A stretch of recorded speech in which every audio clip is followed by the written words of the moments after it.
Agar tetap sehat, tubuh kita membutuhkan banyak zat, salah satunya protein. Sehingga protein harus dibuat di dalam tubuh kita. Proses pembuatan protein ini dikenal sebagai sintesis protein. Tapi pernah nggak sih kita bertanya mengapa tubuh kita harus membuang protein? Protein memainkan peranan penting dalam tubuh kita. Di antaranya untuk transportasi zat, pembentukan enzim, berperan dalam kekebalan tubuh, dan masih banyak lagi. Untuk itulah kita sangat memerlukan protein. Bagaimana? Lalu, bagaimana proses terjadinya sintesis protein? Secara umum, sintesis protein terdiri dari dua tahapan, transkripsi dan translasi. Transkripsi merupakan proses pembuatan salinan mRNA yang berasal dari DNA. Sedangkan translasi merupakan proses penerjemahan mRNA menjadi protein. Jadi, singkatnya, sintesis protein adalah proses DNA menjadi mRNA, lalu mRNA menjadi protein. Proses yang pertama yaitu transkripsi. Transkripsi terjadi di dalam nukleus. Ada 3 tahapan yang terjadi dalam transkripsi, yaitu inisiasi, elongasi, dan terminasi.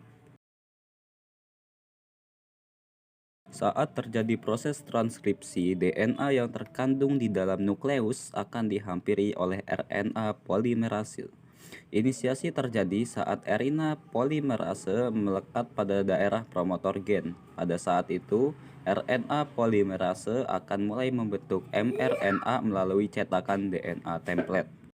Poin yang harus diingat pada transkripsi adalah adenin pada DNA akan berpasangan dengan urasil pada mRNA.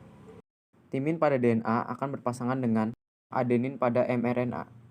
Guanin pada DNA akan berpasangan dengan sitosin pada mRNA. Sitosin pada DNA akan berpasangan dengan guanin pada mRNA. Kemudian RNA polimerase akan mengarahkan pembacaan dari arah 5 ke arah 3. Proses ini dinamakan sebagai elongasi. Transkripsi akan berakhir saat RNA polimerase sampai pada daerah terminator.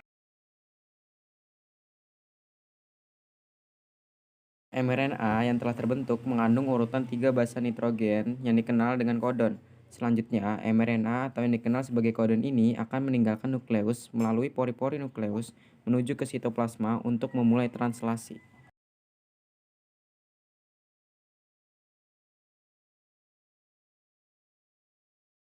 Setelah menyelesaikan tahap transkripsi, RNA yang berada di nukleus akan berpindah ke sitoplasma yang merupakan tempat ditemukannya ribosom.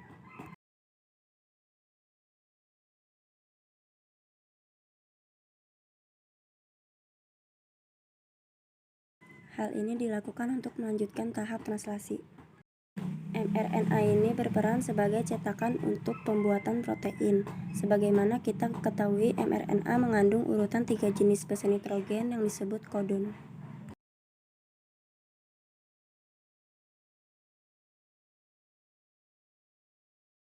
Sehingga poin yang harus diingat adalah translasi merupakan proses penerjemahan mRNA untuk dibuat menjadi protein.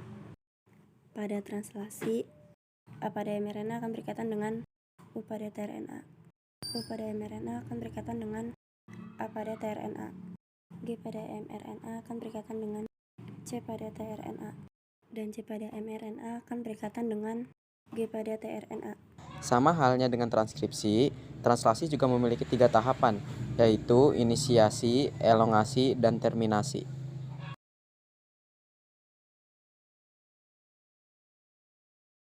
Tahap inisiasi dimulai saat ribosom subunit kecil terikat pada mRNA. Ribosom subunit kecil ini akan bergerak dari arah 5 ke arah 3. Ketika sudah menemukan kodon AUG, tRNA yang membawa asam amino metionin dan antikodon UAC akan melekat pada mRNA. Kemudian, setelah tRNA terikat pada mRNA, maka ribosom subunit besar akan datang dan terikat juga bersama ribosom subunit kecil.